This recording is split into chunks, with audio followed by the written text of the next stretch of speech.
अलंकापुरी पुण्यभूमी पवित्र, तिथे नांदतो ज्ञान राजा सुपात्र. तया आठविता महापुण्य राशी, नमस्कार माझा श्री सद्गुरु ज्ञानेश्वराशी. नमो सद्गुरु तुकया ज्ञानदीपा, नमो सद्गुरु सच्चिदानंद रूपा. नमो सद्गुरु भक्त कल्याण मूर्ती, नमो सद्गुरु भास्करा पूर्ण कीर्ती. जयांचे केले स्मरण, होय सकळ विद्यांचे अधिकरण. तेची वंदू श्री चरण, श्री गुरूंचे ते नमस्कार. मी आता विठ्ठल विठ्ठल.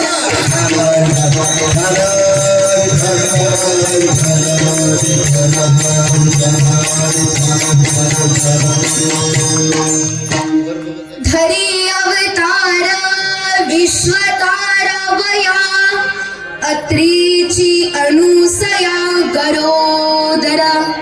ऋतुकाळ हेमंत नक्षत्र रोहिणी, शुक्ल पक्ष दिनी पूर्णा तिथी. तिथी पौर्णिमा मास मार्गशीर्ष, गुरु तो वासर उत्सव काळ. ऋतुकाळ हेमंत नक्षत्र रोहिणी, शुक्ल पक्ष दिनी पूर्णा तिथी. एका जनार्दनी पूर्ण अवतार, निर्गुण निराकार आकारले. ऋतुकाळ हेमंत नक्षत्र रोहिणी, शुक्ल पक्ष दिनी पूर्णा तिथी. विठ्ठल विठ्ठल.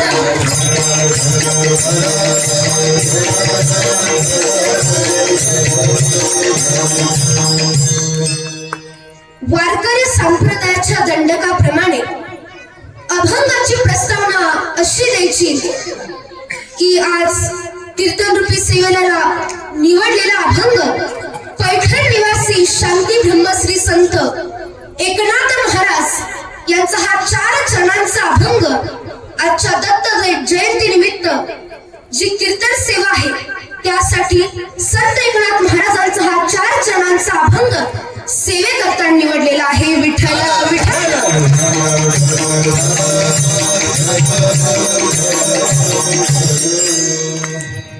आज दत्त जयंती निमित्त मला ही कीर्तन सेवा प्राप्त झाली.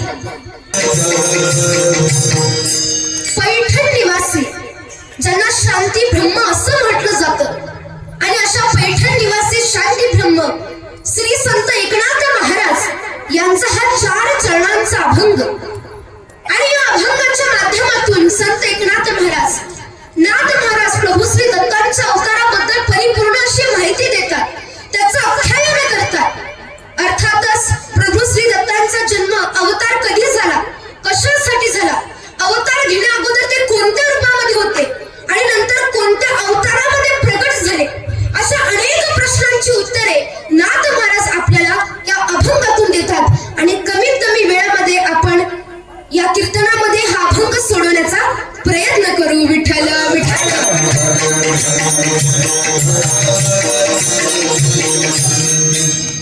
नाथ महाराज अभंगाच्या पहिल्या चरणामध्ये म्हणतात की धरी अवतार विश्वतारावया, अत्रीची अनुसया गरोदर. नाथ महाराज म्हणतात की देव कशाला अवतार घेत असतो, का भगवंताला अवतार घ्यावा लागतो या पृथ्वी तलावावरती, तर जगाला तारण्यासाठी, संपूर्ण विश्वाच्या कल्याणासाठी, संपूर्ण विश्वाचं भलं करण्यासाठी भगवंताला अवतार घ्यावा लागतो.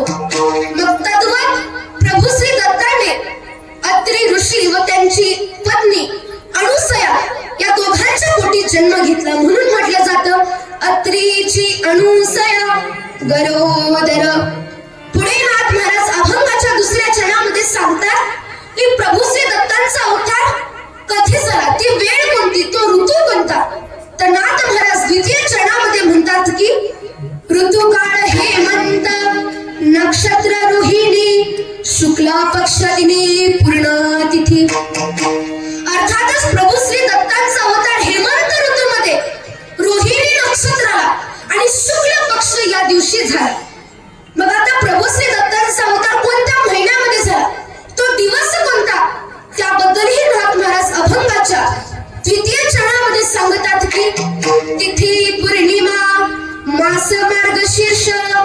गुरु तो वासरा उत्सव काळ. मार्गशीर्ष महिना आणि मार्गशीर्ष महिन्यातील पौर्णिमेला अर्थातच गुरुवारी प्रभू श्री दत्तांचा अवतार झाला. पुढे नाथ महाराज चौथ्या चरणामध्ये सांगतात की प्रभू श्री दत्त अवतार घेण्या अगोदर कोणत्या रूपामध्ये होते आणि नंतर त्यांनी कोणतं रूप धारण केलं आणि या धरतीवरती त्यांनी अवतार घेतला. मग नाथ महाराज चौथ्या चरणामध्ये म्हणतात की एका जनार्दनी पूर्ण अवतार निर्गुण निराकार आकारले. नाथ महाराज सांगतात की प्रभू श्री दत्त अवतार घेण्या अगोदर निर्गुण रूपामध्ये होते, ज्याला रंग नाही, रूप नाही, आकार नाही, वेशभूषा नाही, अशा निर्गुण निराकार अशा निर्गुण रूपामध्ये होते. आणि हेच परब्रह्म साकार रूपामध्ये अत्रि ऋषी व त्यांची पत्नी अनुसया या दोघांच्या पोटी प्रभू श्री दत्ताने जन्म घेतला. आणि हा झाला अभंगाचा सरळ सोपा भावार्थ. विठ्ठल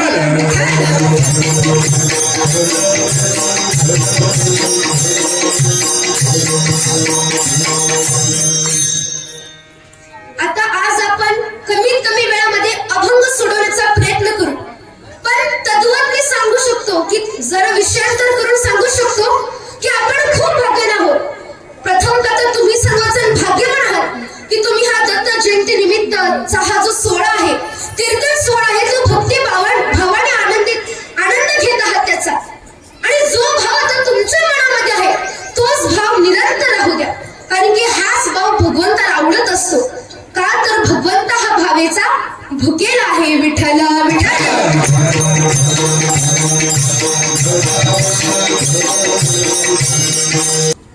मग आणखी एक भाग्याची गोष्ट की आपला अशा मातृभूमीमध्ये जन्म झाला जिथे छत्रपती शिवाजी महाराज, धर्मवीर संभाजी महाराज आणि पुण्यश्लोक राजमाता अहिल्यादेवी यासारखे वीर योद्ध्यांनी पराक्रम गाजवला.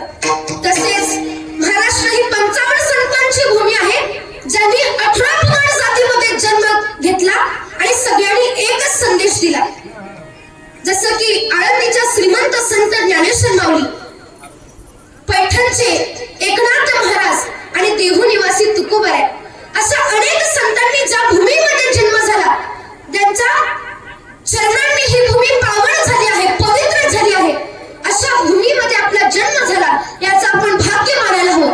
म्हणून म्हटलं आहे कुणीतरी की भारतासारखा देश नाही, भारतासारखा देश नाही, महाराष्ट्रासारखं राज्य नाही, पंढरपुरासारखं तीर्थ नाही, पांडुरंगासारखं दैवत नाही, ज्ञानोबरायांसारखे संत नाही, ज्ञानेश्वरी सारखा ग्रंथ नाही, ज्ञानोबरायांसारखे संत नाही, ज्ञानेश्वरी सारखा ग्रंथ नाही, आणि ह्या वारकरी संप्रदायासारखा पंथ नाही, आणि रामकृष्ण हरी सारखा मंत्र नाही, रामायणासारखी आचार संहिता नाही, दशरथासारखा बाप नाही, कौशल्यासारखी माय नाही, प्रभू रामचंद्रासारखा मुलगा नाही, सीतेसारखी सून नाही, उर्मिलेसारखी जाऊ नाही, सुतकीर्ती मांडवी जट्टीसारखी धीर नाही, भरतासारखा भाव नाही, विभीषणासारखा मित्र नाही, रावणासारखा शत्रू नाही, पुन्हा इतका लबाड नाही, लोण्या इतका मऊ नाही, माणसाच्या शरीरासारखं दुसरं कोणाचं शरीर नाही, हनुमंतरायासारखे सेवक नाही, आणि छत्रपती शिवरायांनंतर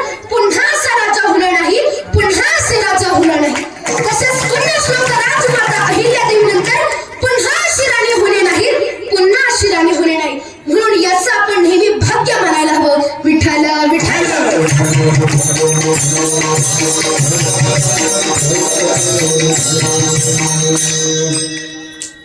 या कलियुगामध्ये जर जगाच्या पाठीवरती सर्वात कोण श्रेष्ठ असेल तर ते म्हणजे संत आहेत. साधू थोर जाणा, साधू थोर जाणा, साधू थोर जाणा कलियुगी. अर्थातच काय की या कलियुगामध्ये जगाच्या पाठीवरती सर्वात श्रेष्ठ संत आहेत, भगवंताचे खरे ज्ञानी भक्त आहेत, आणि त्यांच्याच वचनांचा आश्रय घेऊन आपण आपलं जीवन सुखमय बनवायचं आहे. मानवी जीवनाला वाटत असेल की त्याची जीवनाची वाट योग्य दिशेने व्हावी, त्याचं जीवन संतांसारखं बनून जावं, त्याच्या जीवनामध्ये मीराबाई सारखे ते आनंदाचे झरे वाहिले पाहिजे. पायोजी मेरे राम रतन धन पायो, पायोजी मेरे राम रतन धन पायो, पायोजी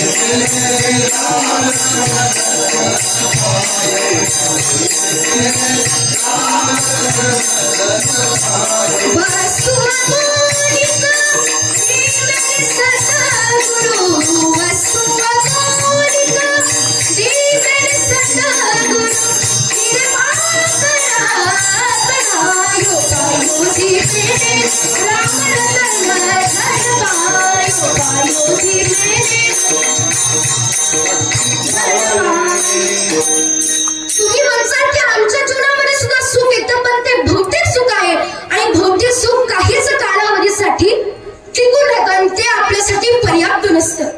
म्हणून तेनेचे पंथे चालू जाता न पडे गुंता कुठे काय. म्हणून संतांची संगत करायला हवी आणि संतांनी जे मोत्यासारखे वचन ग्रंथांमध्ये लिहून ठेवले ते त्यांनी डायरेक्ट नाही लिहून ठेवले.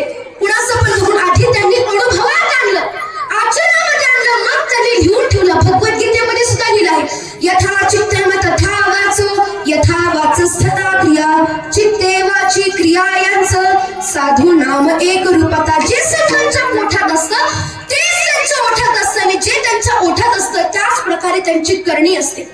म्हणून संतांच्या संगती मनोमार्ग गती आकळाव श्रीपती येणे पंथे विठ्ठल विठ्ठल.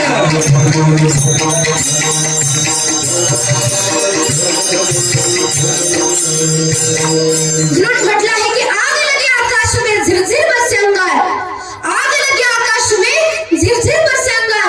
अगर संत न होते जगत में तो जल मरता संसार, जल मरता संसार.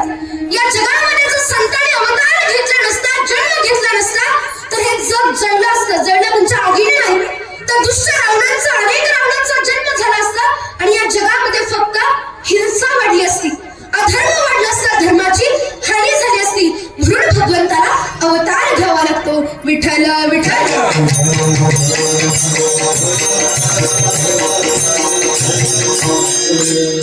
आणि संतांनी इतकी श्रेष्ठ भक्ती केली, इतकी श्रेष्ठ भक्ती केली की त्यांनी भगवंताला मनात नाही, खाली नाही, तर डायरेक्ट कुठे ठेवलं? हृदयात ठेवलं. बरोबर, हृदयामध्ये ठेवलं. म्हणून म्हटलं आहे की धरिला पंढरीचा चोरा, धरिला पंढरीचा चोरा, धरिला पंढरीचा चोरा, धरिला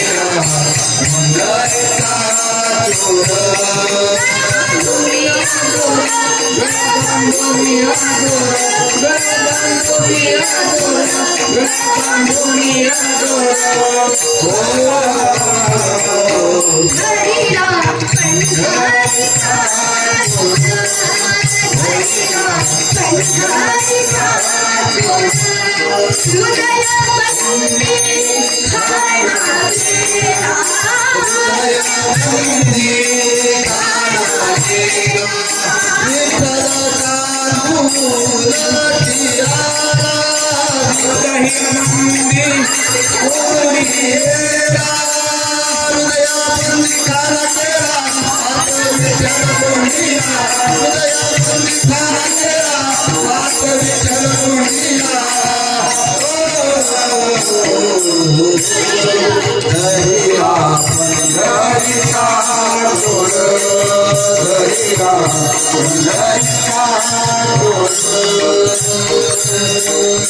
मग संतांना भगवंत प्राप्ती झाल्यानंतर त्यांनी पांडुरंगाला, विठ्ठलाला, भगवंताला, देवाला, परमपिता परमात्म्याला हृदयामध्ये ठेवलं. पण आपल्या हृदयामध्ये काय असतं?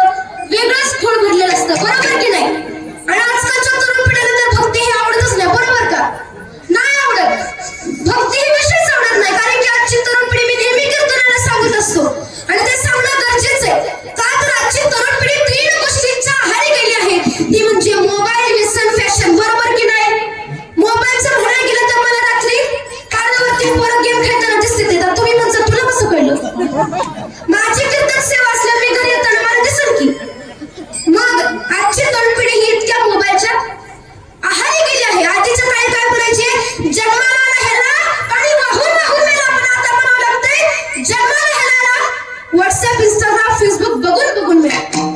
कारण की आजच्या तरुण पिढीची अवस्थाच तशी आहे.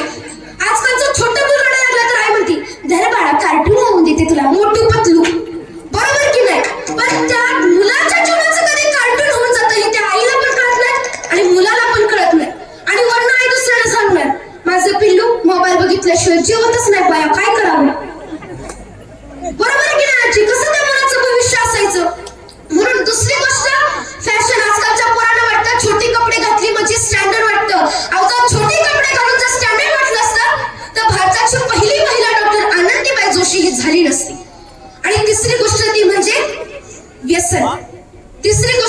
नसेल. आजकालची शाळेतली पोरं सुद्धा तसली स्टील पेतात आणि मला त्यांनी एनर्जी दी. अहो जर त्या स्टील पेराने जर एनर्जी येत असली तर शिवरायांच्या काळामध्ये मावळ्याने ते पिऊन गडावरती का बरं चढले नसते? बरोबर की नाही? मग आजची तरुण पिढी या 3 गोष्टींच्या आहारी गेली आहे आणि यासाठी कारणीभूत त्यांची आई वडीलच आहेत. कारण की आपुलिया हिता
गरजेचं आहे. ऐका राष्ट्रमाता जिजाऊंची कथा, कितीतरी सोसावी लागली त्यांना मथा. शिवरायांना दिले शिक्षण, तत्वज्ञान आणि कथा, म्हणून त्यांना म्हटलं जातं राष्ट्रमाता जिजाऊ माता. आता राहिलेलं तुमच्यासाठी. आपची माता स्वयंपाक करते, व्हॉट्सअप हाता चालना तिचा माता पोरग मारते जाता म्हणते काय करू मी आता, अशी झाली आजकालच्या आयाची परिस्थिती.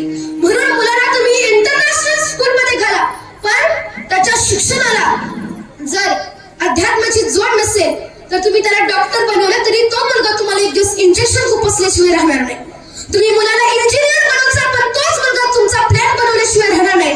तुम्ही मुलाला पोलीस बनवचाल, इन्स्पेक्टर बनवचाल पण तोच मुलगा तुम्हाला एक दिवस कारागृहामध्ये टाकल्याशिवाय राहणार नाही. म्हणून दास तुम्हा सर्व माता मौल्यांच्या चरणी एवढंच म्हणणे, कारण की इतर 30% बाहेरच असतं, 70% तुम्ही घरी असता.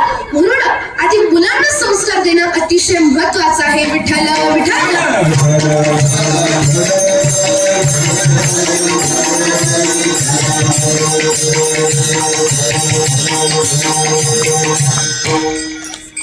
आता भगवंत अवतार घेत असतो.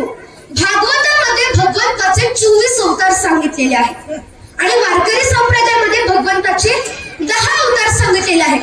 मग भागवतामध्ये जे 24 अवतार आहेत ना, त्यातला एक अवतार तो म्हणजे प्रभू श्री दत्त यांचा हा अवतार आहे, ज्यांनी की अत्रि ऋषी व त्यांची पत्नी अनुसया या दोघांच्या पोटी जन्म घेतला.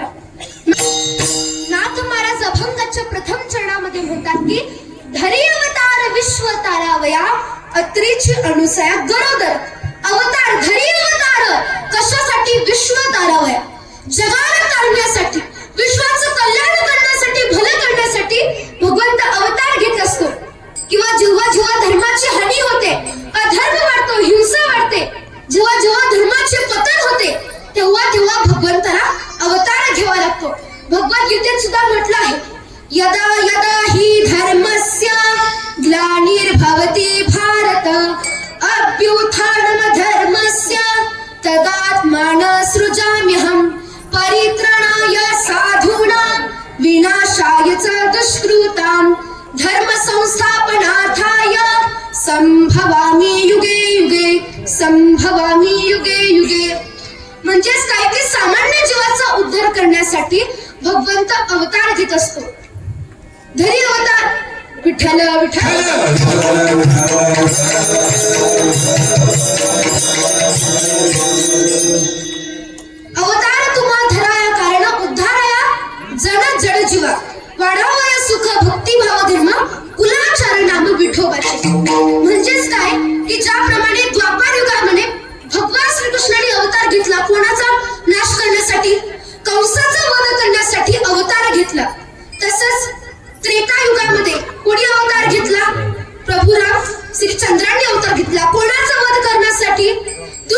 राजा राक्षस रावणाचा वध करण्यासाठी. पण प्रभू श्री दत्त असे एकमेव आहेत, ते कोणाचा नाश करण्यासाठी नाही, तर संपूर्ण विश्वाचं, आपल्यासारख्या सामान्य जीवाचा उद्धार करण्यासाठी त्यांनी अवतार घेतला होता. आणि हा एकमेव असा अवतार आहे की ज्यामध्ये ब्रह्मा, विष्णू, महेश हे तिघेही आहेत. आणि या तिघांचा संगम होऊन हा अवतार बनतो. ब्रह्मा म्हणजे काय? सृष्टीचा निर्माता. विष्णू म्हणजे काय? पालन करता, पोषण करतो. आणि महेश म्हणजे काय? हे सर्वथा व्यवस्थित चालवं म्हणून काही गोष्टींचा नाश करणारी. यामागे ज्याही भगवंताने अवतार घेतला तो एकट्याने घेतला. आणि प्रभू श्री दत्तांचा अवतार अत्री ऋषी व त्यांची पत्नी अनुसूया यांच्या पोटी झाला. आता अत्री ऋषी हे कोण? तर ते ब्रह्मदेवाचे मानसपुत्र होते. ते ब्रह्मदेवाच्या मनातून जन्मले होते आणि ते सप्त ऋषींपैकी एक ऋषी होते. आणि अनुसूया म्हणजे काय? अनुसूया म्हणजे काय तर द्वेष रहित, जिच्यामध्ये द्वेष नाही, ईर्ष्या नाही, अशी अनुसूया. आणि तिचा विपरीत त्याचं उलट काय तर असूया. असूया म्हणजे द्वेष, ईर्ष्या असणारी. आणि असूया नसणारी म्हणजे अनुसूया, म्हणजे अत्री ऋषींची पत्नी. आणि या दोघांच्या पोटी प्रभू श्री दत्तांचा अवतार झाला. विठ्ठल विठ्ठल.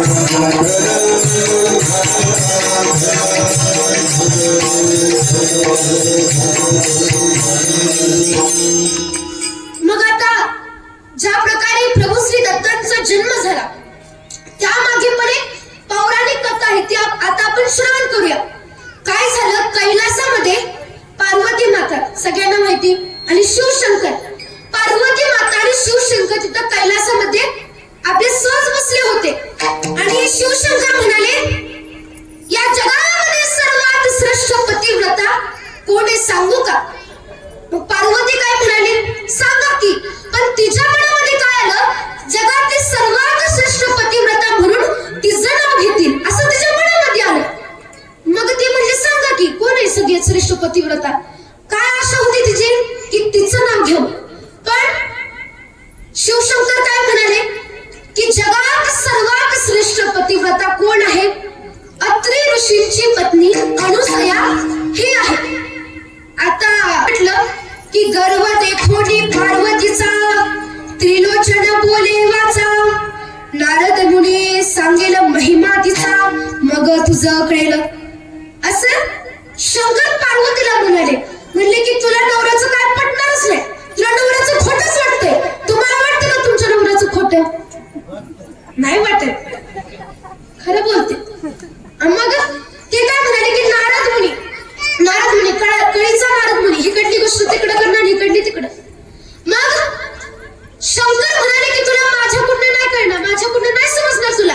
मग शंकर म्हणाले की तू नारद मुनीकडनं तिचा महिमा आहे, किती श्रेष्ठ आहे, तिचं जी महिमा आहे, तिचं पातिव्रत्य किती उच्च स्तराचं आहे, याची गोष्ट तू नारद मुनींकडनंच आहे. मग पार्वती म्हणाले, थांब त्याला पण बघतेस, 2 दिवसापासून कुठे दिसत नाही. मग आठवण काढतास, नारायण नारायण. नारद मुनी तिथं हजर झाले. मग ते दोघं म्हणाले, अरे आठवण काढतोस हजर झाला. नारद मुनी म्हणाले, आठवण काढतोस मी येत असतो. मग पार्वती काय म्हणाली, हे आमचे हे शंकर म्हणाले की कुठली ती अत्री ऋषींची पत्नी, तिला सर्वश्रेष्ठ जगातली पतिव्रता म्हणते. मग नारद मुनी म्हणाले, होय. मग पार्वती म्हणाली, तुमचं काय मत आहे यावरती? मग आता नारद मुनी म्हणाले, सांगू का? पार्वती म्हणाली, अहो सांगा की. नारद मुनी म्हणाले, खरं खरं सांगू का? पार्वती म्हणाली, सांगा की. परत नारद मुनी म्हणाले, सांगितल्यावर राग तर नाही येणार. पार्वती म्हणाली, सांगा, जे खरं त्याला राग कशाला येणार? मग नारद मुनींनी सुद्धा तेच उत्तर दिलं, जगात सर्वात श्रेष्ठ पतिव्रता कोण आहे? अत्री ऋषींची पत्नी अनुसूया. तिचं पातिव्रत्य अतिशय श्रेष्ठ आहे, जगामध्ये सर्वात श्रेष्ठ आहे. आणि मग हे म्हटल्यानंतर ती आणखी संतापली. मग ती म्हणली की माझं पातिव्रत्य तिच्यापेक्षा श्रेष्ठ व्हायला हवं, मीच जगातली सर्वात श्रेष्ठ पतिव्रता व्हायला हवी. मला वाटलं तुम्ही सुद्धा माझंच नाव घेचाल, पण तुम्ही पण कसलंच निघाला.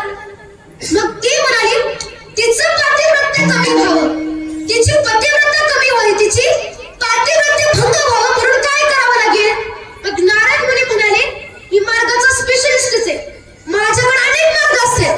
नारद मुनी म्हणाले, तू तुझ्या मालकाला सांग मालकाला सांग की तिच्या आश्रमात जावं आणि तिला नग्न अवस्थेत भिक्षा वाढायला सांगायची.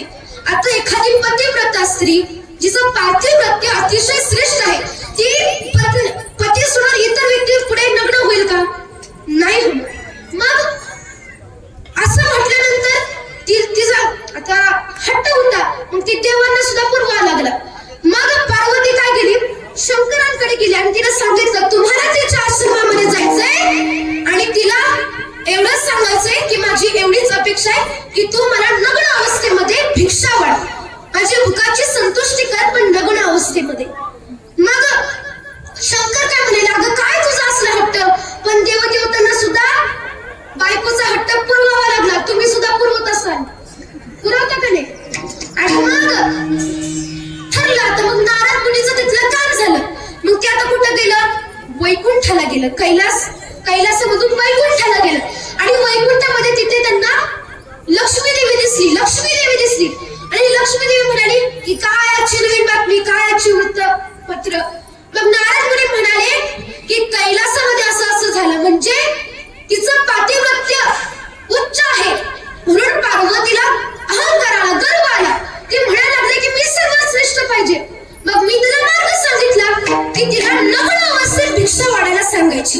मग तिनं तिच्या मालकांना सांगितलं, शंकरांना सांगितलं आणि ते तयार सुरू झाले. मग आता लक्ष्मी देवी म्हणाली की तिचं पातिव्रत्य भंगच व्हायला पाहिजे आणि मी सुद्धा श्रेष्ठ व्हायला पाहिजे, मी सुद्धा पतिव्रता म्हणून श्रेष्ठ व्हायला पाहिजे. मग ती म्हणाली तुमच्याकडे काय मार्ग? मग नारद मुनीने सुद्धा तोच मार्ग सांगितला आणि परत तिथलं काम झाल्यानंतर ते सत्य लोकाला गेले. नारद मुनी सत्य लोकाला गेले आणि तिथं त्यांना सावित्री माता भेटली. आणि सावित्री माता भेटल्यानंतर तिनं सुद्धा आजची वृत्त बातमी काय, नवीन बातमी काय विचारलं. मग नारद मुनीने सुद्धा तेच सांगितलं जे की वैकुंठामध्ये झाले आणि जे की कैलासामध्ये झाले. मग ती पण म्हणाली की तिचं पातिव्रत्य, तिचं जे पतिव्रत आहे अणुसयाचं ते कमी व्हायला हवं आणि आम्हीच तिघी श्रेष्ठ असायला हवं. मग ती म्हणाली तुमच्याकडे काय मार्ग? मग नारद मुनी सुद्धा म्हणाले तेच, तुमच्या पण मार्गाला सांगा, तिच्या आश्रमात जावा आणि तिला नग्न अवस्थेत भिक्षा मागायला सांगा. तुमच्या भुकाची संतुष्टी करण्यासाठी आम्ही इथं आलोय, आम्हाला तुम्ही नग्न अवस्थेमध्ये भिक्षा वाढा असं तुम्ही तिच्या आश्रमात जाऊन तिला सांगा. मग तिनं पण तिच्या मालकाला सांगितलं. मग त्या तिन्ही मालकांचा ब्रह्मा विष्णू महेशचा फोन कॉल झाला की आपण तिघे एकत्रच जाऊ. मग ती तिघं पण एकत्र गेली. कुठं मध्यान कालामध्ये ते आश्रमाला गेले आणि आश्रमाच्या दारातच अत्री ऋषी उभे होते. कोण? अत्री ऋषी उभे होते. मग त्या तिघांना पाहिल्यानंतर अत्री ऋषी आनंदित झाले आणि त्यांनी त्या तिघांचं पाद प्रक्षालन केलं. त्या तिघांना हार घातला, त्यांची पूजा केली, त्यांना गंध लावला, पूजा अर्चा केली. आणि मग अत्री ऋषी म्हणाले की काय तुमची अपेक्षा देवा? मग ते तिघं म्हणाले की अणुसयेला बोला. मग अत्री ऋषीने अणुसयेला बोलवलं. अणुसया बाहेर आली, तिनं पण तसंच केलं. त्या तिघांचं पाद प्रक्षालन केलं, हार घातला, गंध लावला आणि सगळी पूजा अर्चा केली. कुणाची? ब्रह्मा विष्णू आणि महेश या तिघांची. मग आता त्यांना त्यांच्या बायकांनी काय सांगितलं होतं की तिला नग्न अवस्थेत भिक्षा द्यायला लावायची. मग ती म्हणाली काय सेवा तुमची करू? मग काय तुमची सेवा करू?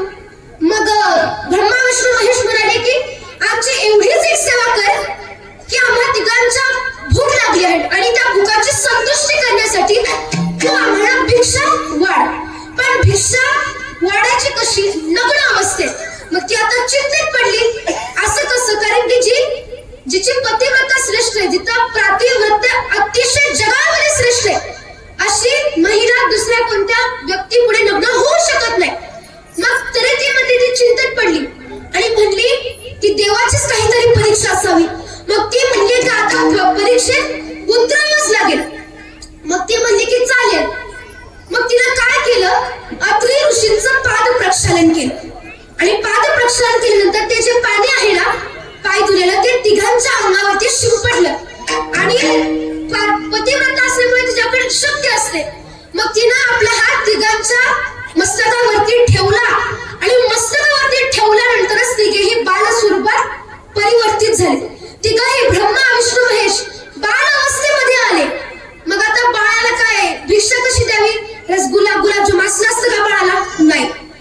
बाळाच्या मुखाच्या संतुष्टीसाठी दूध द्यावं लागतं. मग अणुसयाने काय केलं? एका खोलीमध्ये नग्न अवस्थेमध्ये त्या तिघांना स्तनपान केलं. आपल्या स्तनातलं दूध त्या तिघांना पाजलं आणि ते दूध दिल्यानंतर त्या तिघांना पाळण्यामध्ये टाकलं आणि झोका देऊ लागले आणि ते तिघे गाढ झोपले. मग ती ब्रह्माला म्हणायला लागली की तुम्ही सृष्टीची निर्मिती करता करता थकला असाल, आता जरा विश्रांती घ्या. विष्णूंना सुद्धा म्हणायला लागले की तुम्ही आता पालन पोषण करता करता थकला असाल, तुम्ही सुद्धा आता विश्रांती घ्या, झोपा, आराम करा.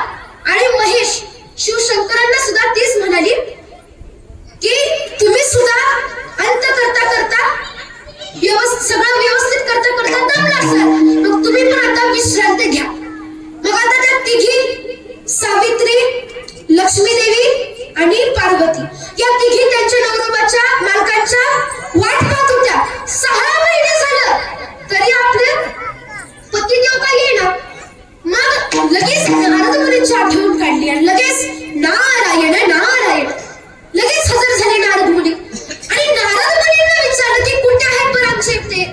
मग नारद मुनी म्हणाले की ते अणुसयाच्या आश्रमातच आहेत, पण अणुसयाने त्यांना बाल स्वरूपात परिवर्तित केले आहे आणि त्यांच्या भुकाची संतुष्टी नग्न अवस्थेत सुद्धा केली आहे.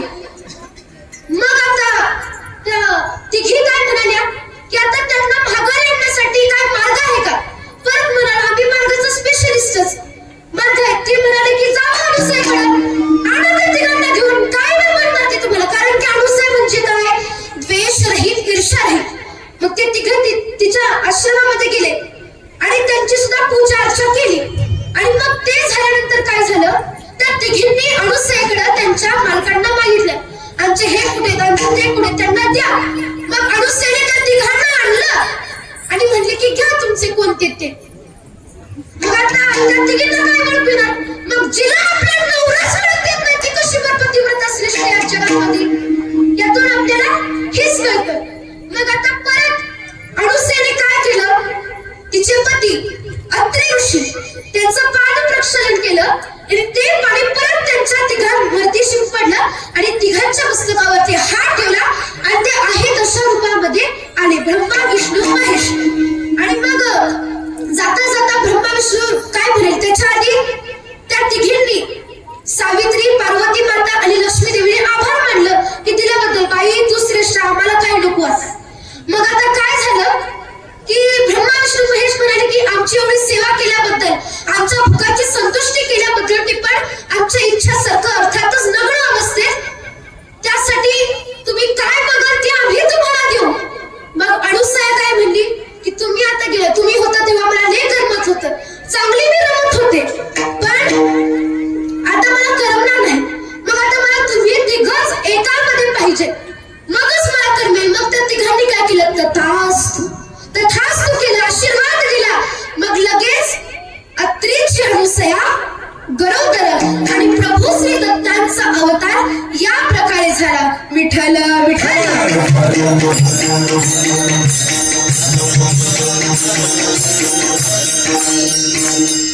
अभंगाचे दुसरे चरण.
रोहिणी शुक्ल पक्ष दिनी पूर्ण तिथी. मग आता आपण प्रभू श्री दत्तांच्या अवताराची पौराणिक कथा ऐकली. पण प्रभू श्री दत्तांचा अवतार कधी झाला तर हेमंत ऋतूमध्ये शुक्ल पक्ष दिवसाला रोहिणी नक्षत्राला त्यांचा अवतार झाला. अभंगाचे 3रे चरण. साठी एकदा जोरदार टाळ्या वाजल्या पाहिजेत. जोरदार वाजवा की. कारण की मूर्ती लहान आणि कीर्ती महान आहे. कारण की ह्यांच्यामुळेच कीर्तनाला शोभा येते. महाराज किती पण ज्ञानी असू द्या, किती पण बोलू द्या, पण जर मृदुंगाचार्यावर नसेल तर कीर्तनाला काही सुद्धा शोभा येत नाही. मग तिथे पौर्णिमा मास मार्गशीर्ष गुरुत्व वासर उत्सव काळ. प्रभू श्री दत्तांचा अवतार मार्गशीर्ष महिन्यात झाला आणि मार्गशीर्ष महिन्यातील पौर्णिमेला अर्थातच गुरुवारी त्यांचा हा जन्म झाला आणि बरोबर 12 वाजता फुलही पडायलाच हवी. आता आपण प्रभू श्री दत्तांचं नामस्मरण करूया. त्यामुळे सगळ्यांनी टाळ्या वाजवत करायचं आहे.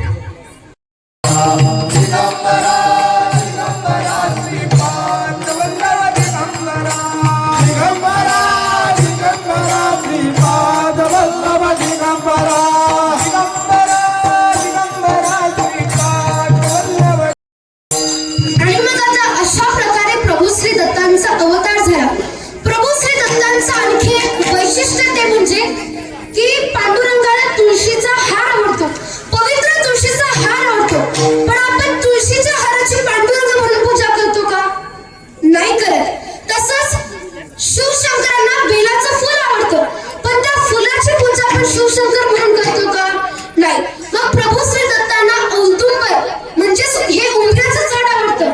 मग जर प्रभू श्री दत्त जर नसले तर त्या औदुंबराच्या झाडाचं प्रभू श्री दत्त यांना मानून हे त्यांचं पूजन केलं जातं. विठ्ठल विठ्ठल.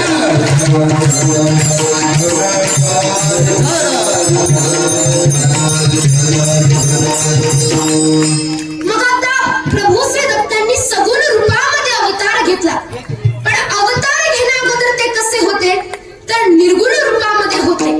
आणि या निर्गुण रूपाचं वर्णन आळंदीच्या श्रीमंत संत ज्ञानेश्वर माऊली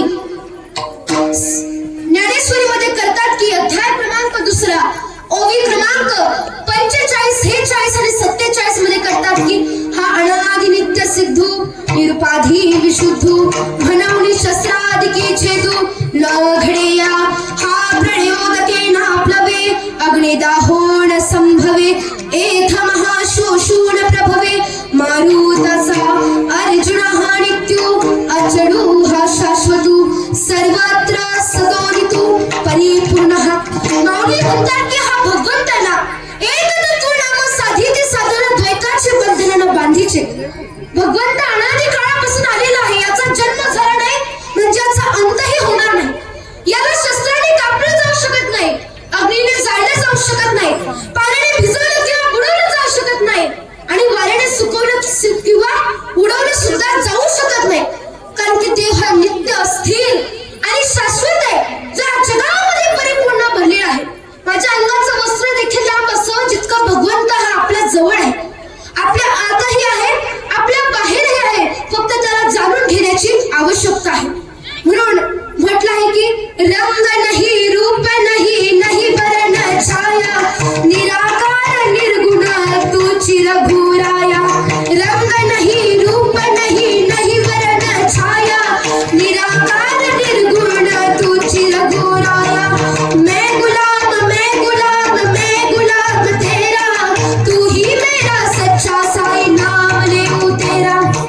म्हणजेच काय की ज्याला रंग नाही, रूप नाही, असं जे निर्गुण निराकार ना ते साकार रूपामध्ये प्रभू श्री दत्तांच्या माध्यमातून या पृथ्वी तलावावरती अवतार घेतला.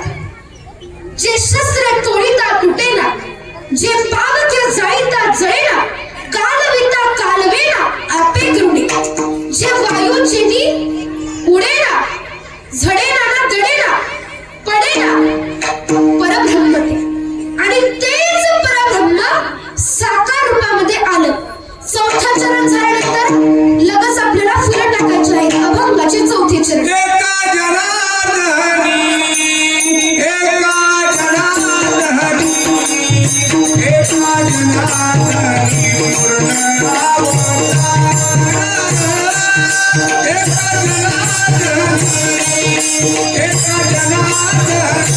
एका जनार्दनी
ऋतु